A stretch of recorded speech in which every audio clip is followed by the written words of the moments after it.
Summer 1974. Martha's Vineyard. A 27-year-old director named Steven Spielberg was living his worst nightmare. His second feature film, Jaws, was supposed to be a quick thriller shot in 55 days for $1 million. Instead, it ballooned into a 159-day disaster costing over $1 million. The mechanical shark, nicknamed Bruce, didn't work. It would barely function in a tank, and they were trying to use it in the Atlantic Ocean. Salt water corroded its mechanisms.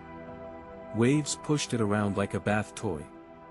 The first time they put Bruce in the ocean, he sank. Spielberg was convinced his career was over. The studio was furious. Every day brought new catastrophes: cameras damaged by water, shots ruined by boats in the background, actors seasick. The young director dreaded each morning.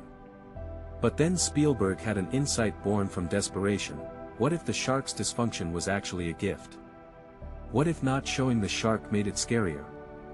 He started using point-of-view shots from the shark's perspective, accompanied by John Williams' now iconic two-note theme. The audience's imagination would create a monster far more terrifying than any mechanical shark. He shot scenes of the aftermath: blood in water, damaged boats, terrified faces, and let viewers fill in the blanks.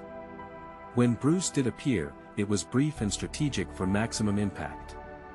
The malfunction forced Spielberg to become a better filmmaker, to build suspense through suggestion rather than spectacle. Universal Pictures had no idea what to do with the film. Then someone had a wild idea: release it everywhere at once with massive TV advertising. This had never been done before. Wide releases were for B-movies. Jaws opened June 20, 1975, in 409 theaters simultaneously. The first weekend was insane. Lines wrapped around blocks. Theaters added midnight showings. People who had seen it went back and brought friends. Within 78 days, Jaws became the highest-grossing film of all time, earning over $60 million domestically.